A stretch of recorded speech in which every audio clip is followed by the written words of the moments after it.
You know how beautiful Jennifer Aniston is? Yes. You know why? Salmon sperm. Jennifer Aniston, she has allegedly been receiving salmon sperm facials, which is her secret to everlasting youth. So these are polynucleotides which are extracted from salmon sperm. And then these molecules, when injected into the skin, they can create more of a smooth, hydrated appearance, or even, some are alluding to, cell renewal. You can have skin that rebuilds the integrity of itself. I just did salmon DNA injections right under my eyes. This is gonna improve the skin underneath my eyes, and then it's gonna improve my dark circles and my eye bags and give me smooth under eyes. So it doesn't just maintain it, it makes it better. I think there's something to this because inside DNA are amino acids, and amino acids do have those properties to hydrate skin and kind of like refresh your skin. A lot of us are on a quest to have the outside appearance match what we feel on the inside, myself included. But I would argue that the #1 thing that everybody should do from a young age, beyond salmon sperm facials, is just sunscreen. There is science behind this though, because polynucleotides are long chain molecules that are the building blocks of nucleic acid in DNA and RNA, and they interact with fibroblasts, which are the cells that produce collagen and elastin. And salmon DNA is just rich in them. You're not actually getting salmon sperm put into your skin, they're extracting the DNA from the sperms. Would you believe it if I told you that I just had salmon sperm injected under my eye? It rejuvenates your eyes, your under eyes.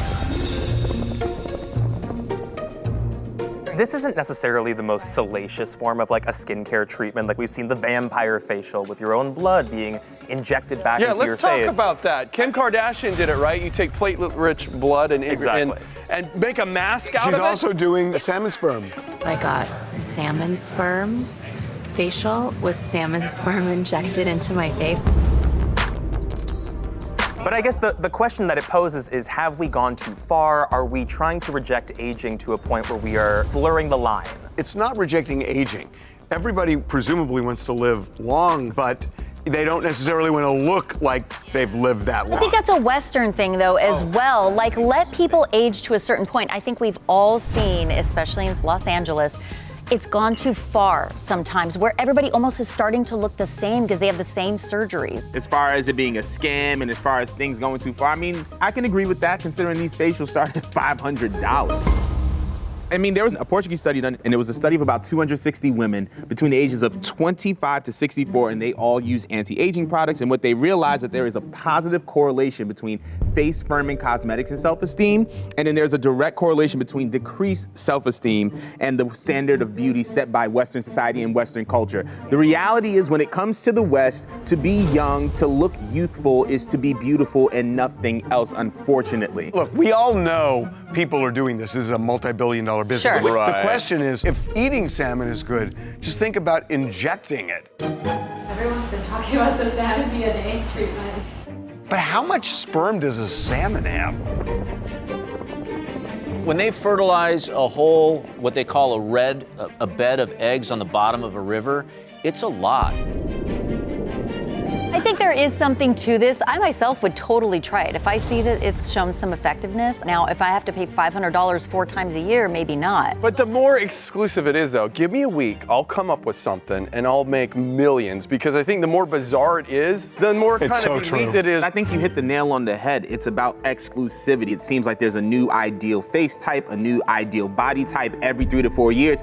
And the idea is for you to look unattainable. And in the moment that it becomes too attainable, the standards switch. To play a little bit of devil's advocate, it's not just Western standards. The entire world, when it comes to women, will always face a standard that they want to keep up, and it's normally to look young. And I don't necessarily think that's fully societal. I think we've taken it to the extreme, but I think that's kind of biology, because the younger a woman is, the more fertile she is to have kids. And if ultimately our species' goal is to reproduce, then we adhere to looking younger, but it comes from a biological viewpoint. Right, and we just take it to the extreme. Universal signs of attractiveness are youth and health.